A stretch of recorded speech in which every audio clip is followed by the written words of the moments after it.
China ఇప్పుడు ప్రత్యేక రకం బ్యాటరీని సిద్ధం చేసింది. దీనిని ఛార్జింగ్ లేకుండా 50 ఏళ్లు వాడుకోవచ్చు.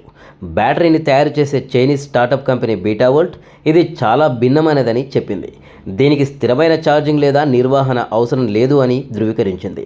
ఈ బ్యాటరీ అణుశక్తితో పనిచేస్తుంది. డ్రోన్లు, ఫోన్లతో సహా అనేక రకాల పరికరాల కోసం దీనిని ఉపయోగించుకోవచ్చు. ఈ బ్యాటరీ వేర్వేరు ఉష్ణోగ్రతల వల్ల పరీక్షించారు. అందువల్ల ఒత్తిడిలో మంటలు లేదా పేలడం జరగదని కంపెనీ పేర్కొంది. ప్రస్తుతం ఈ బ్యాటరీ పైలట్ పరీక్ష దశలో ఉంది. ఇండిపెండెంట్ నివేదిక ప్రకారం ఈ బ్యాటరీ ఐసోటోప్ల నుంచి విడుదలయ్యే శక్తిని విద్యుత్తుగా మార్చుకొని పనిచేస్తుంది. ఈ ప్రక్రియ మొదట 20వ శతాబ్దంలో అభివృద్ధి చేశారు. సోవియట్ యూనియన్, అమెరికా శాస్త్రవేత్తలు సంయుక్తంగా ఈ విధానాన్ని తీసుకువచ్చారు. దేశ ఆర్థిక వ్యవస్థను కొత్త శిఖరాలకు తీసుకెళ్లేందుకు చైనా 14వ పంచవర్ష ప్రణాళికను 2021లో ప్రారంభించింది. ఈ కొత్త బ్యాటరీ ఇప్పుడు అదే ప్లాన్లో భాగం.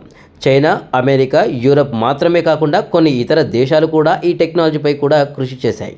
అయితే ఇందులో చైనా ముందంజ వేస్తున్నట్లు తెలుస్తోంది.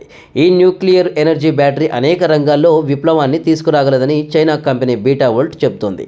వాటిని ఏరోస్పేస్, ఏఐ పరికరాలు, వైద్య పరికరాలు, హైటెక్ సెన్సార్లు, చిన్న డ్రోన్లు, మైక్రో ప్రాసెసర్లు మరియు మైక్రో బోట్లలో కూడా ఉపయోగించుకోవచ్చు. కొత్త బ్యాటరీ ప్రత్యేకించి ఏఐ ప్రపంచాన్ని విప్లవాత్మకంగా మార్చేందుకు పనిచేస్తుందని కంపెనీ పేర్కొంది. విశేషం ఏమిటంటే -60°C నుంచి 120°C ఉష్ణోగ్రతలో ఈ బ్యాటరీ పనిచేయగలదు. 100 మైక్రోవాట్ల శక్తిని ఉత్పత్తి చేసే తొలి అణు బ్యాటరీ ఇదేనని బీటావోల్ట్ చెప్తోంది. ఇది కాకుండా ఇది 3 వోల్టేజ్ విద్యుత్తుని అందిస్తుంది. అయితే 2025 నాటికి దీన్ని 1 వాట్ పవర్లోకి తీసుకెళ్లాలని కంపెనీ యోచిస్తుంది. దీని పరిమాణం ప్రస్తుతం రూపాయి నాణెమంత పరిమాణంలో ఉంది. దీనిని మొబైల్ నుంచి డ్రోన్ వరకు ప్రతి దానిలో ఉపయోగించవచ్చు.